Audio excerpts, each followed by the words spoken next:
देखिए HCV का question है ये, क्वेश्चन नंबर 62 पार्ट बी, ठीक है। चैप्टर नंबर 29 इलेक्ट्रोस्टैटिक्स का ही क्वेश्चन है। इनमें इसका पार्ट ए हमने इससे पहले वाले वीडियो के अंदर किया था, ठीक है ना। इसका पार्ट ए आप इसी के अंदर सर्च कर सकते हो, सेम प्ले लिस्ट के अंदर।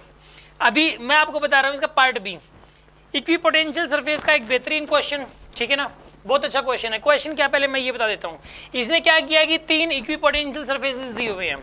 ये एक मतलब है ना, मतलब सर्कुलर शेप का है कुछ, ठीक है ना। सर्कुलर मान सकते हो या स्फेरिकल शेप मान सकते हो। ये इसने कुछ मेंशन नहीं किया, तो सर्कुलर मान लो, स्फेरिकल मान लो, कोई फर्क नहीं पड़ता। ये 60 वोल्ट का है मतलब, और इसने सरफेस वर्ड यूज किया ऊपर क्वेश्चन में, इक्विपोटेंशियल सरफेस। तो ये स्फेरिकल सरफेस ही होगा, हेमिस्फीयर होगा ये वाला।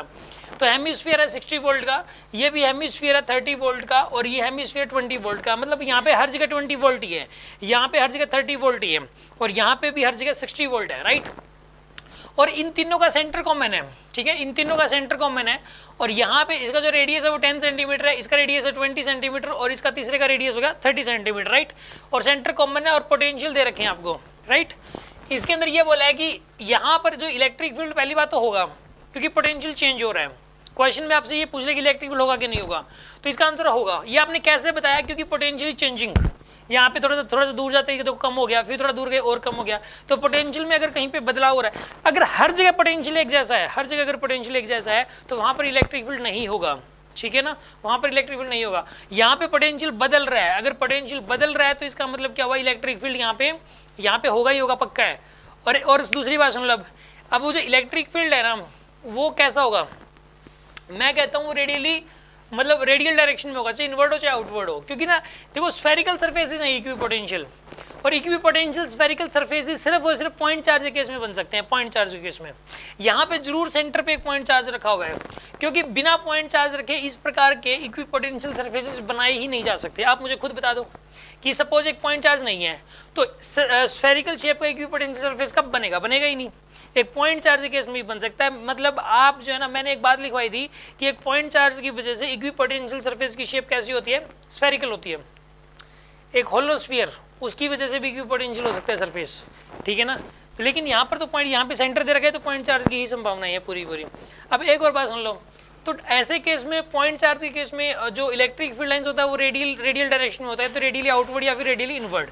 तो यहाँ पर डायरेक्शन, यहाँ पे देखो लाइनें तो ऐसे होंगी, पक्का है, देखो, क्योंकि ये वाली लाइनें जो है ना परपेंडिकुलर तीनों के, हमें लाइनें कुछ ऐसी बनानी थी कि तीनों सरफेसेस के परपेंडिकुलर हो। देख लो, हर लाइन तीनों सरफेस के परपेंडिकुलर है। यहाँ पे ये वाली जो लाइन है देखो, इस सरफेस के परपेंडिकुलर, इसके भी परपेंडिकुलर, इसके भी परपेंडिकुलर, तो तीनों सरफेसेस के परपेंडिकुलर, तो लाइन तो इलेक्ट्रिक, जो रेडियल होगा इलेक्ट्रिक फील्ड। तो अब डायरेक्शन किधर होगी इसकी, हाँ जी, आउटवर्ड या फिर इनवर्ड, क्या लगता है आपको, डायरेक्शन किस तरफ होनी चाहिए, आउटवर्ड या इनवर्ड? हाँ जी, एक बार ऑनलाइन वाले स्टूडेंट्स बताएं, आउटवर्ड या फिर इनवर्ड, क्या लगता है, आउटवर्ड या फिर इनवर्ड?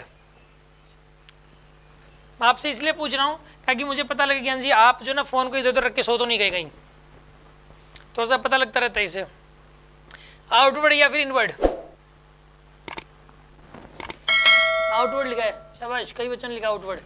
आउटवर्ड क्यों होगी जी, आउटवर्ड होगी, वैसे आउटवर्ड होगी, रीजन कोई सर? क्योंकि बाहर की तरफ जो पोटेंशियल है वो कम होता जा रहा है, और जब पोटेंशियल कम होता है मींस इलेक्ट्रिक फील्ड उसी की तरफ होता है, और अगर पोटेंशियल बढ़ रहा होता है इसका मतलब इलेक्ट्रिक फील्ड अपोजिट में होता है, पर अभी डिक्रीज हो रहा है इसलिए वो आउटवर्ड है। तो इस केस के अंदर जो पोटेंशियल है, इसने अच्छा बोला कि जो पोटेंशियल है इस केस के अंदर वो यहाँ पे बाहर की तरफ घट रहा है, आउटवर्ड डायरेक्शन में घट रहा है।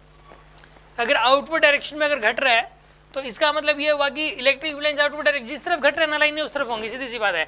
जिस तरफ पोटेंशियल घटेगा उसी तरफ मतलब इलेक्ट्रिक फील्ड होंगी, तो पोटेंशियल इस तरफ जाने पे घट रहा है, तो यहाँ पे जो ना इलेक्ट्रिक फील्ड जरूर इस तरफ ही होगा यहाँ पे, क्योंकि इस तरफ पोटेंशियल घट रहा है, ठीक है। और इसके अपोजिट जाने पर बढ़ेगा पोटेंशियल, मान के होगी बात को। अब सुन लो अगली बात, अगली बात सुनो इसके अंदर, यहाँ पे जो है ना,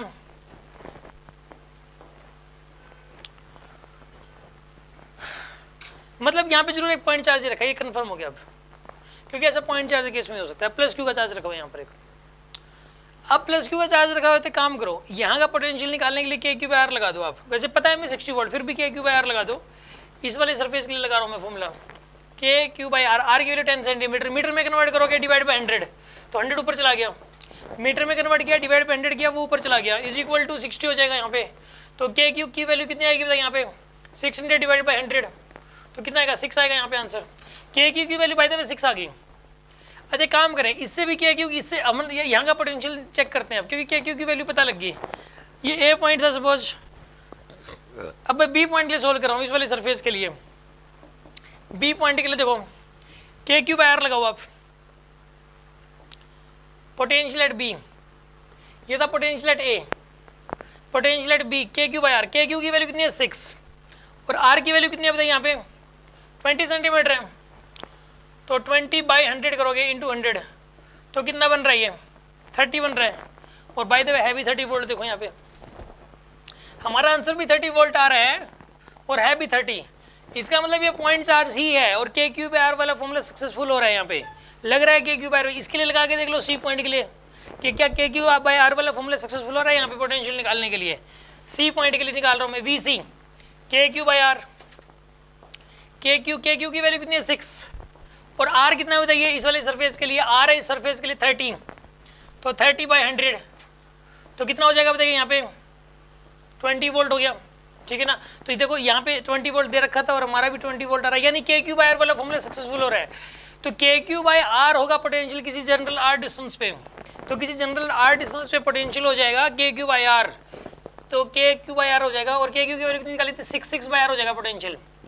हमारा जो आंसर है वो 6/r है, हमारा जो आंसर आएगा इलेक्ट्रिक फील्ड, सॉरी इसने इलेक्ट्रिक फील्ड पूछा था, तो इलेक्ट्रिक फील्ड निकालना आर डिस्टेंस पे, तो के क्यू बाय आर स्क्वायर होता है, K Q by are square होता है ना फॉर्मूला एक पॉइंट चार्ज की वजह से, तो यहाँ पे 6/r स्क्वायर हो जाएगा। यहाँ पे answer is 6/r square. R distance पे, यहाँ सेंटर से आर डिस्टेंस पे इलेक्ट्रिक फील्ड होगा 6/r स्क्वायर के बराबर, आर स्क्वायर होगा ना, क्योंकि पोटेंशियल में आता है K Q by R. Electric field पूछा है, पोटेंशियल नहीं पूछा है डिस्टेंस पे, इलेक्ट्रिक फील्ड पूछा है के क्यू बाय, मतलब तो वो पॉइंट चार्ज के केस में के क्यू बाय आर स्क्वायर होता है, तो इसलिए आर स्क्वायर नीचे कर दिया मैंने, 6/r स्क्वायर आंसर आएगा और डायरेक्शन इसकी रेडियली आउटवर्ड होगी, तो इसका आंसर होगा 6/r स्क्वायर रेडियली आउटवर्ड। समझ में आ गया होगा आपको। हाँ जी, ऑनलाइन वाले स्टूडेंट जिनको अगर समझ आ गया तो वो डन लिखो आप, समझ आ गया तो डन लिख दीजिए आप इसमें।